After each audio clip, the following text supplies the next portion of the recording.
Hello everyone, my name is Amber and welcome back to Phasmophobia. Today we are taking a look at the Banshee and all its special abilities. As of the most recent update to this ghost, one of the Banshee's special abilities is that, when playing on multiplayer, the ghost will select a random target at the start of an investigation. This player will then remain the target until the mission is over or the ghost kills them, and for the latter case, the ghost will then select a new target.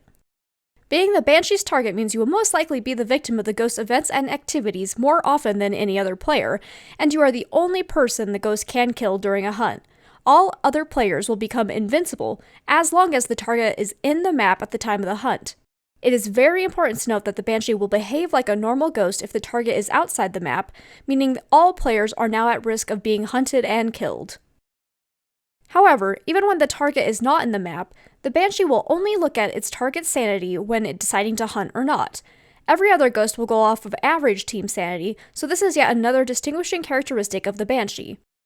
If you are dealing with a Banshee, you can decide who the target is by letting one person's sanity drop below 50% while the others are higher. This is easier to do with fewer players, as then it is easy to control everyone's sanity with sanity pills, but can still be done with a full team.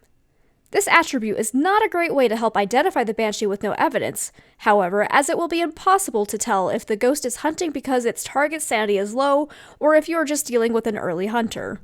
The Banshee also has a chance of wandering to its target's location outside of hunts, so it can end up roaming a lot during a mission. The best way to identify a Banshee with no evidence is with a parabolic microphone, as the Banshee has a special scream only it, or a mimic, can produce.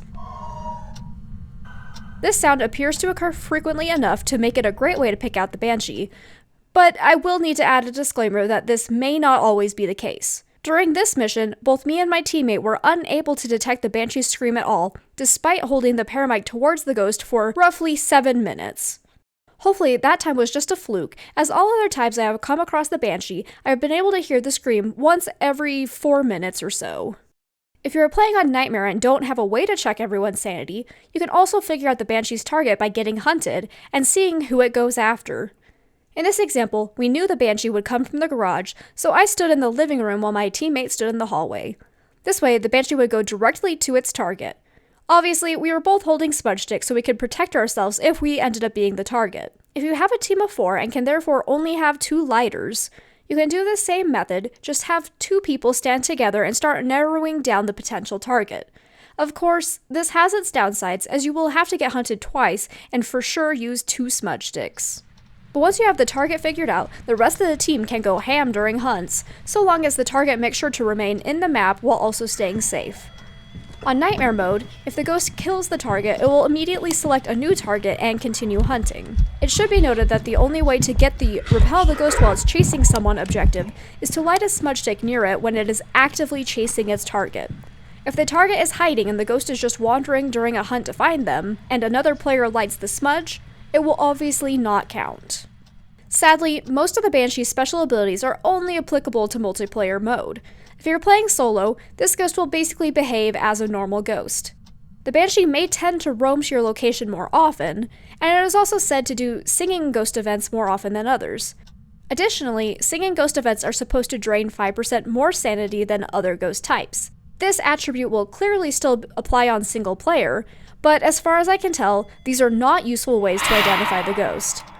Ghost events typically do anywhere between 10 to 20% sanity drain, depending on length and proximity to the ghost. Thus, you'll have a hard time deciding if a ghost event should have only drained 10% when it actually ended up draining 15%. Additionally, the singing ghost events don't seem to be consistent enough to really be meaningful. Some Banshees do a lot, others only do 1 or even none. I've also had other ghost types besides the Banshee do mini singing ghost events, so there is really no precise way to use this ability to your advantage on a regular basis. The Banshee's evidence is fingerprints, dots projector, and ghost orbs. If you start getting this combination, go grab a paramic and see if you can get it scream. So thank you so much for joining me, and I hope you found this guide useful. If you did, go ahead and leave a like and subscribe for future content. And be sure to check out my channel for other Phasmophobia guide videos. Happy hunting out there!